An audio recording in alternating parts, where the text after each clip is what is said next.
everybody, let's talk about hiking and backpacking with the chronic or chronic illness. I have Hashimoto's, which means basically a really low functioning thyroid. Due to a lot of the symptoms that I was having, I assumed that I probably could not backpack or hike, especially long distances. So one day I decided to just give it a try. I hit the trails and it was so fun, I instantly fell in love. But the next day I woke up and I had vertigo. And so I just assumed that backpacking and hiking just isn't for me. But it's actually untrue. I just didn't know how to prepare my body and sustain it for longer amounts of hiking or backpacking. So today I want to share that with you guys, my top tips to help you get on the trail and not be stopped by chronic illness. Before I get into all of this, number one, I am not a doctor. This is my own experience, so I'm just sharing that with you. And number two, none of these things are hard and fast rules for you. This was from a process of getting to know my body in order to figure out how to support it and do the things that I really want to do. If you struggled with coming to terms with how your body functions and wishing that it would function a different way, you're not alone, but also that there are ways to figure out how to get you on the trail or how to get you doing activities that you really want to do. And that starts with making peace with what your body can do. Just a warning, none of these tips are for you to lose weight. Any body can backpack. First, I learned to manage my blood sugar. So a few symptoms that I had personally for low blood sugar was I would get really dizzy, fatigued just instantly, all of a sudden feel like all of my energy drained out of myself.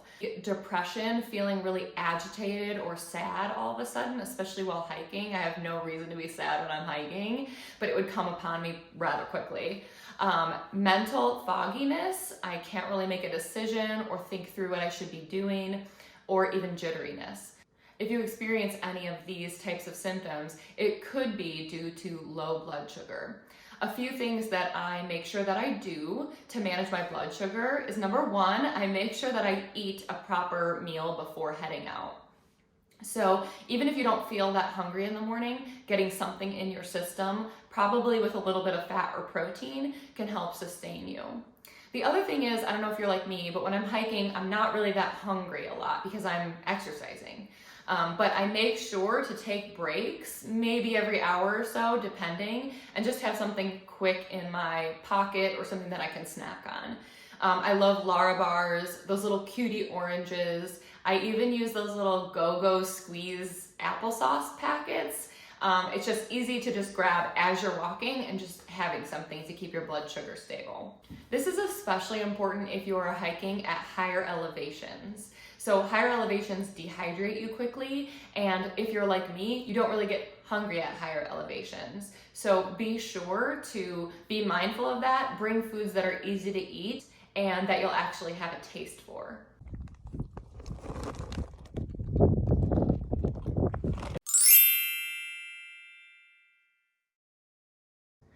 When you're going long distances and hiking, it's easy to get caught in the trap of eating Snickers bars and whatever you have on hand. While that's fine for everyone else, it's just not really the most optimal way for my body to function, and many of us with chronic illness. So keeping that in mind, I make sure to bring as many healthy options as I can. When you're exercising, it does put stress on your body. It's a good stress, but it's still stress, which can cause inflammation. So the more I can counterbalance the inflammation that I'm producing with healthy anti-inflammatory foods, the better I'm going to be feeling. I try to find foods that are quick energy sources, but also that are easy to digest. If you eat a very large meal, then you're giving a lot of energy to the digestive process and not to the trail. This one's going to seem fairly obvious, but staying hydrated. When you have chronic illness, you're chronically dehydrated at a cellular level. So be sure to bring plenty of water to help regulate your body temperature. It can help you with fatigue, focus, even digestion if you're making sure that you're hydrated.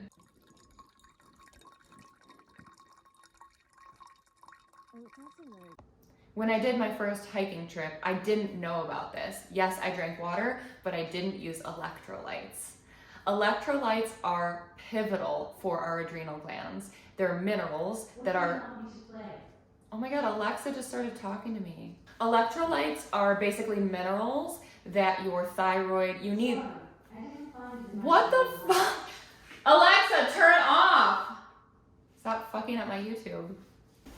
Okay, I just turned her off. I don't know what her deal is today. Electrolytes are minerals that you need thyroid hormones in order to metabolize them. So if your thyroid is sluggish, then it can be hard to metabolize those electrolytes. In order to keep my electrolytes high, I add electrolytes to my water, but I also make sure to bring things that have some natural salts in them. Ever since I incorporated electrolytes, I no longer deal with dizziness or with vertigo.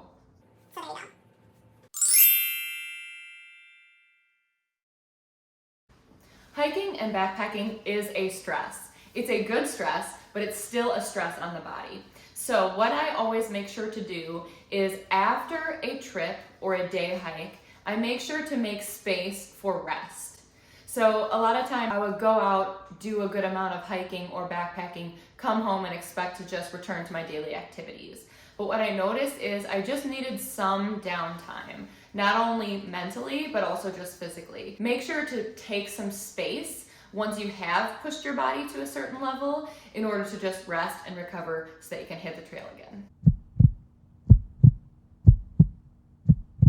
If you deal with specifically thyroid issues, you might notice heart rate being a challenge. No matter how much cardio I do, my heart rate will be higher than an average person's heart rate. Basically, think about it like this. If you are deficient in thyroid hormone, everything slows down in the body, including your heartbeat. Now, you might be confused why your heart rate would be high due to that, but it's more about your heart becoming less effective.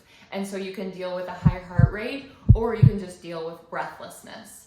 I would definitely encourage you to make sure you're training and prepping for hikes, but also just keep that in mind. There's no reason to beat yourself up about it on the trail. You just need to move at a little bit slower of a pace. I find that sometimes I compare myself to other people that I'm hiking with. If I'm going faster than the person, then I feel good about myself, and if I'm going slower, then I'm kind of beating myself up. Just coming to terms with what my body can do and the thankfulness that I feel is what I really try to focus on instead. Whether you make it to the top of the mountain first or last, you still get the great view. That brings me to my last and I would say most important thing to remember is get your mental game strong. So understanding that your body will function how it needs to, making friends with your body and teaming up instead of lamenting about what it can't do. And then just really pushing yourself when you know you can, but giving yourself grace when your body won't perform as you desire it to. I find that we just put a lot of pressure on ourselves to be something, to keep up with other people, to look like other people. The truth is, I can go enjoy the trail just as much as the next person, even if I'm slower, if I have to take more breaks, if I need certain kinds of foods, it doesn't matter. What matters is I'm out on the trail having an adventure.